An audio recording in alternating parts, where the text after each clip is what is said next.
All right, welcome. So, you're a new university student, and you're probably juggling a million new things at once. But there's this one challenge that can kind of derail everything, and that's procrastination. In this explainer, we're going to break down exactly why it happens and build a really practical toolkit to help you take back control. Okay, let's get real for a second. We've all been there, right? That feeling of just being stuck. You're staring at a blank page, the clock is ticking, and the deadline is getting closer and closer. That last-minute panic, it doesn't just hurt your grades. It's genuinely bad for your well-being. So the first thing you've got to know is this. This is not some personal failing. It's not a sign that you're lazy. It's actually a really common cycle of stress and avoidance that just feeds on itself.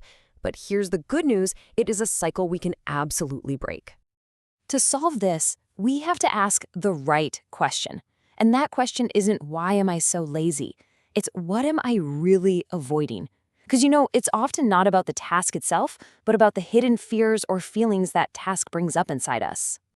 Well, it turns out that for most of us, procrastination boils down to one of four hidden causes. And this is the key right here.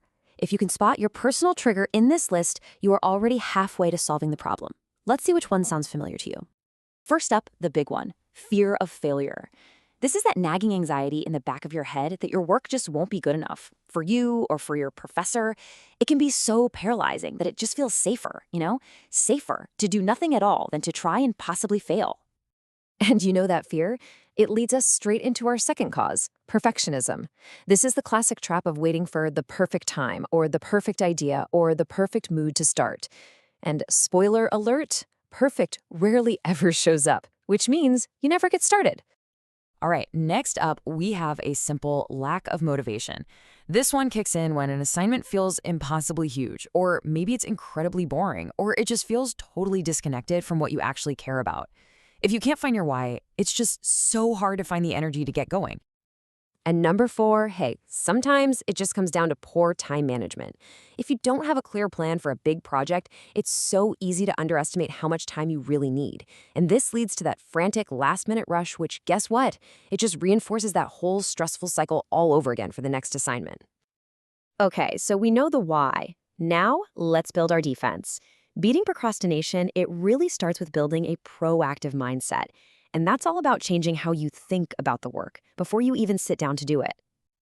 First things first, you gotta get specific. See, vague goals like, I gotta study, are procrastination's absolute best friend. Instead, we're gonna use SMART goals to make them actionable. So for example, I will read and summarize Chapter 3 between 2 p.m. and 3 p.m. See the difference? One is this fuzzy cloud of dread. The other, it's a clear target.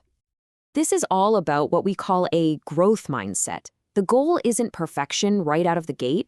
It's about improving with every single try. So that tough assignment, it's no longer this scary monster. Instead, it's just a chance to get better, to level up your skills. Now, this might sound a little cheesy, but trust me, it works. Seriously, just take a moment and actually visualize it, handing in that assignment, closing the book after a long study session. That feeling of relief, of pride, that's powerful fuel for your motivation when you're running on empty. Okay, our mindset is set. Now let's get practical. It is time to build your anti-procrastination toolkit with some proven strategies you can start using literally today. This one is a total game changer for those overwhelming projects.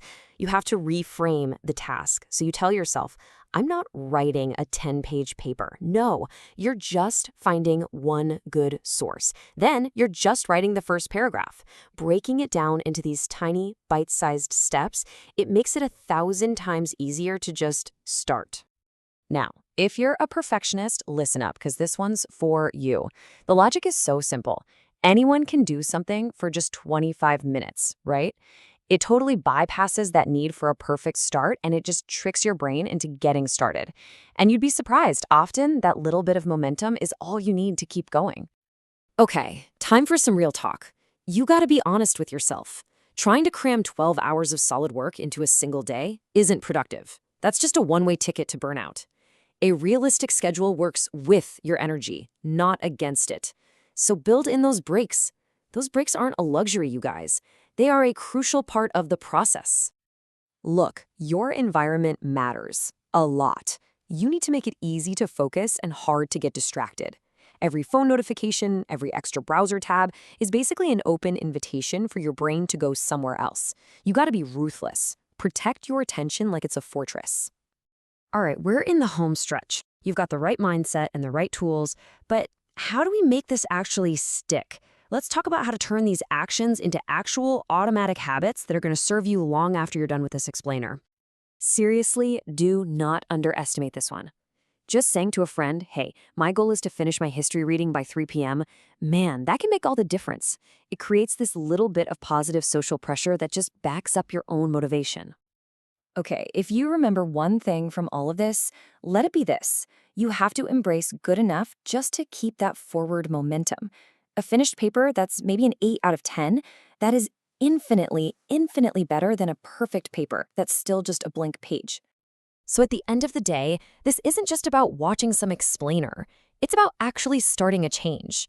So I'm going to ask you, what is the one tiny, smallest step you can take today, right now, on something you've been putting off?